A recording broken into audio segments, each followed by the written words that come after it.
with the 100 Gardens, and today we're going to be talking about aquaponics and what he does here at the Aquaponics lab at Garringer High School in Charlotte, North Carolina. Well, thanks for having me. Yeah, man. So I used to work with Sam, and I used to come out and do some volunteer work, and he's moved greenhouses. He was in a different greenhouse, and now he has a completely different setup. And we've got the fish tanks behind him, and we've got the plant tanks over here. So you want to explain how this works? Sure. So I think the best way to start would really be, why are we doing it?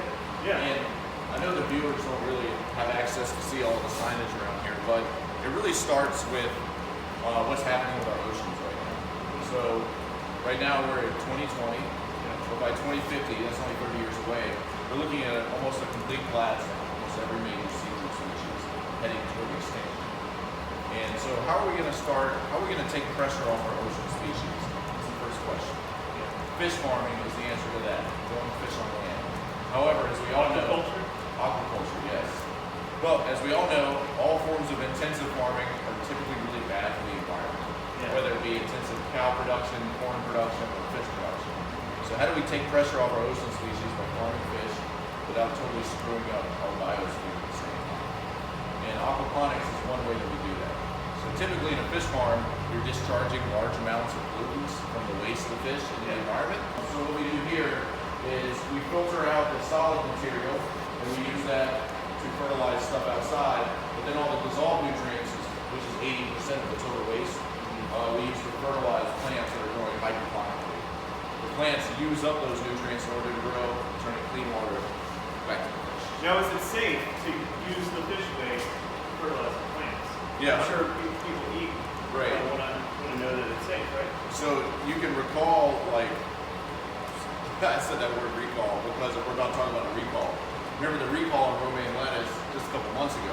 Yeah. And that's the second time because Chipotle restaurants in 2011 got affected with E. coli. Then everybody took lettuce off the shelves in 2011. Right. E. coli only comes from warm-blooded organisms like us, or pigs, or cows. Fish are cold-blooded. They, from a biological standpoint, cannot produce E. coli. Okay. So a lot of our foodborne pathogens, they just cannot be transmitted from fish to plants as long as you keep your water chemistry optimal. Okay, and you were telling me earlier that you actually you don't really deal with testing on these plants because of the turnover speed of how quickly you harvest this lettuce. How quickly are you harvesting the lettuce? How quickly is it going from seed to ready to harvest? Right. So 42 days.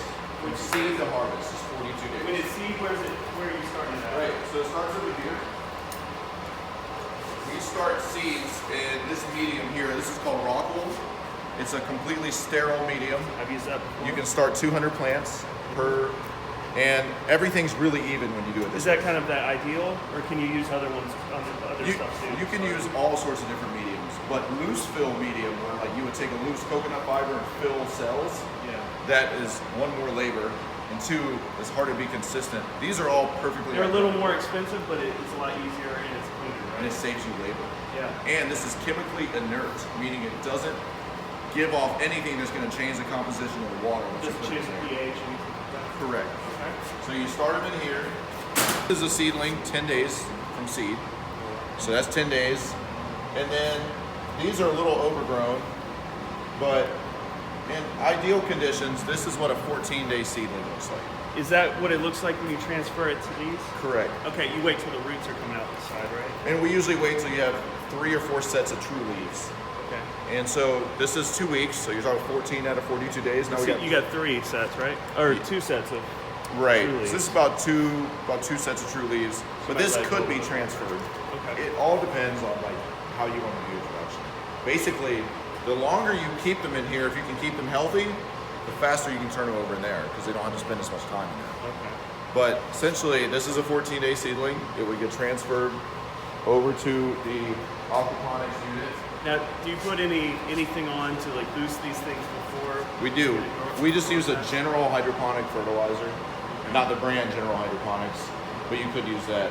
Just an all-purpose hydroponic fertilizer. Okay. We use one called CNS 17 from Botanicare. Okay. It's a 1 part. You just throw it in there at a rate of 20 milliliters per gallon, and then bring your pH to 6. Is it like a 1777?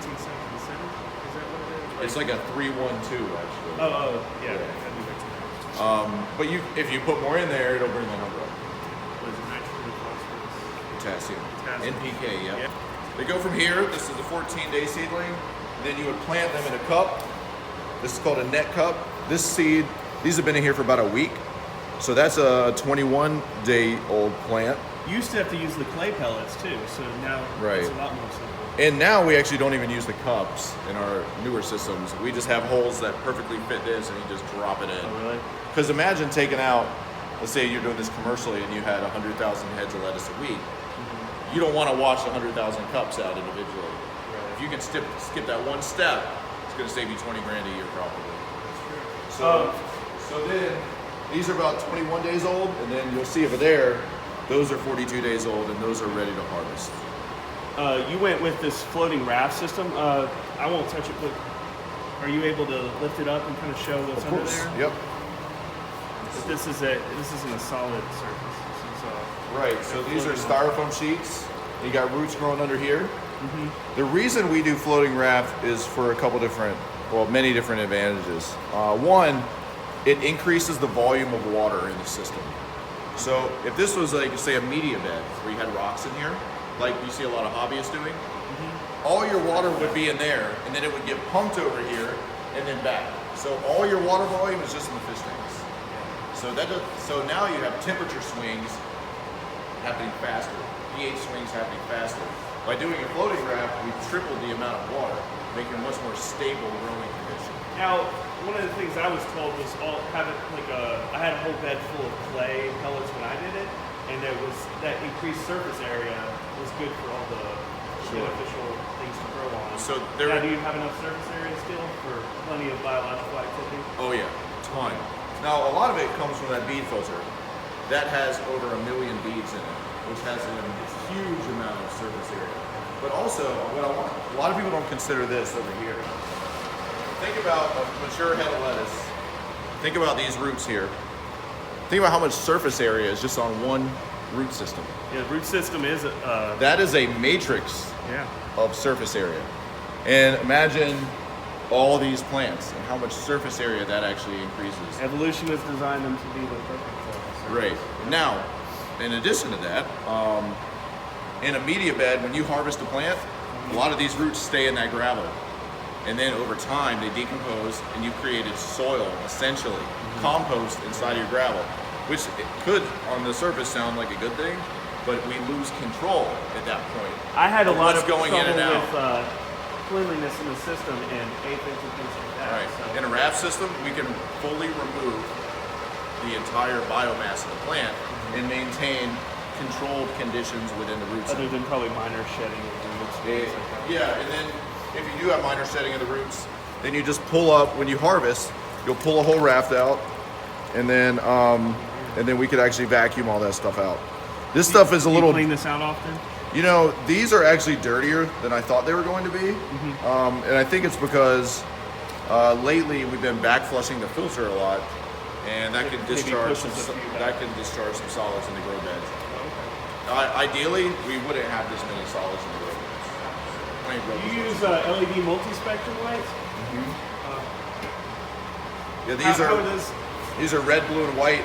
The reason we do this is because greenhouse glazing, the clear stuff, the covering, deflects a lot. It deflects some of the red and blue spectrums out, and you use these at night as well, or in the afternoons to boost. Is it on a timer? It's on a timer, but we calculate it to get a certain daily light interval. There's a whole process of that. It's all on timers, essentially. It's all on timers. So you can kind of extend out the day to get more out. What we try and do is deliver a certain amount of photons to the plants per day. And you do this year round. Yeah, this year round. So it gives you a special advantage over people in the area to provide.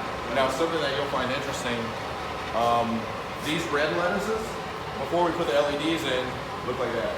They weren't red at all. They could not produce the red pigments, which is a result of anthocyanin production, because the glazing was blocking it out. And the minute we put the LEDs on just to get some more reds and blues, they all turn red. Now, as we have a renewable energy channel, so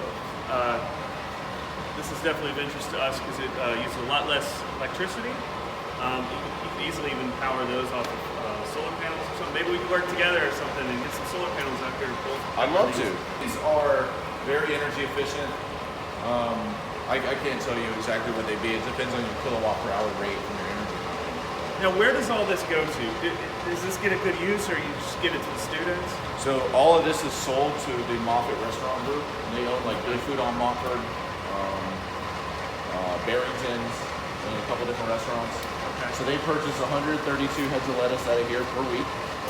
And then that funds our nonprofit involvement to bring this program to the school. It costs us about $7,000 a year to train teachers, to run curriculum, to work with students, to do workshops, and to manage this process. But we actually raise above $10,000 a year selling lettuce. So then we as a nonprofit can partner with the school. After the thing is built, it's financially sustainable. I don't have to go back to the principal and say, I need another $7 grand over here. Yeah. We can create that. But I actually turn back and go, here's $3,000 above what we need. How do we want to use that to make the program better this year? Yeah. So we come in as a really valuable resource for the school, for students. Nice. And it gives us focus because once your program is based around sales, now you're running it as an enterprise. Yeah. And now students who are in high school are now, for the first time in my experience going to CMS, they're learning how water chemistry and pH impacts how much money you can make. Because if it's not right, they don't grow as fast. And they don't meet the weight. And so this is how STEM, science, technology, engineering, math, interfaces with our economy. Bring it together with horticulture and things like that. Yeah, and they're writing invoices, making sales calls, they're doing the whole thing. So students are really learning how to participate in the economy. And I'm jealous. I wish I could have had a program like this. me too, that's what I'm doing. There was nothing like this. I mean, is there a lot of resources going into a lot of these kind of programs? How did you integrate this? You integrated this through the agriculture department? We tried it first to do it through the horticulture career track. Okay. And we do still interface with that to a certain degree. But now our focus is really to integrate it within the Entrepreneurship 1 and Entrepreneurship 2 classes, which almost every single school at CMS has. So it's a great way for us to enter into a school or a program. Because in those classes, what they're doing is creating hypothetical businesses. The students are still in the class, still on the textbooks, thinking of hypothetical ways to be entrepreneurs. That doesn't do much. Yeah. So we take a real business and we take the standards that the teachers have to teach and we interface it within running an aquaponics business. And then students actually get to learn what it means to run a business. So a lot of young people don't understand that it's not just about making money, but if you don't do the right things every single day, if you don't follow through, if you don't track inventory, and if you don't deliver on a quality product week in and week out, you're not going to make any money. Yeah. So we're trying to show students what the real world is like. So when they get out of school, they're not just like, oh my God, what am I going to do with my life? They have a better understanding of the expectations that our society is going to put on them. The really positive thing about aquaponics inherently is in order to do this, you need to know a little bit of plumbing, a little bit of electrical, a little bit of climate control. So you're saying we can employ a diverse group of people having this on a massive, is that your goal, is to see this on a massive scale? Well, I would like to see that. But also, I think just immersing yourself in this could lead to you having an interest in food marketing or entrepreneurship or plumbing. So doing this, I think, almost exposes you to like 15 different careers that you could possibly be a part of. Or if you wanted to be an aquaponics practitioner, you can do that too. You called 100 gardens, so are you going to stop at 100? No, but that's our arbitrary goal. Yeah. Is to get to 100. Okay, you get to 100 and then you just keep, are you going to change the thoughts later? I have no idea. That'd be a really good problem to have though. Yeah. Yeah. My goal is to shift education completely. Yeah. Yeah.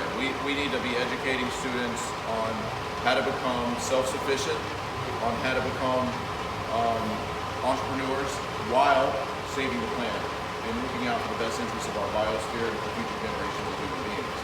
So you see yourself more as like training and collecting data on how to, for other people to take this and make it into like a more industry size level. Sure. Like, that's kind of how more see this as like you're doing this within the bounds of schools and prisons and giving people a chance and stuff like that. But you're doing research. You're training the next generation who can then go out and build the factory or the large scale aquaponics. Yeah, so we're more focused on putting it into action. I rely on universities and people who are way smarter than me to do actual research. Okay. Trial-based research, like real science. Yeah. We take the best information available, put it into action, and show students how to do that. Are you collecting data? We collect a lot of data from our systems, but not Do you because... share it with maybe the communities so that they can use it to make systems better? Yeah, so all of our stuff is open source. We don't have a platform to share it, but if you'd like to, just go to 100bars.org and give us a shout. Somebody. Yeah, but basically, we're trying to take this methodology and show people how easy it can be. The reason that we collect a lot of data is so that we can run the systems better. So when students come in here, it's not just take care of the aquaponics, have fun. We have a Google form that has a set of 20+ questions on it that we call our standard operating procedures, or the SOPs. Students have to come in and complete every single task, and all that enters in a field into a Google spreadsheet, which I can see every time it's done. So I can be at my house and see all the data coming in from all 12 of our gardens. And if I see something trending in the wrong direction, I'm going to call, so this is what you got to do. I'll be in there next Wednesday, and we're going to do a lesson plan on why pH affects nitrification within the system. And so we guide our education based off what's happening in this system.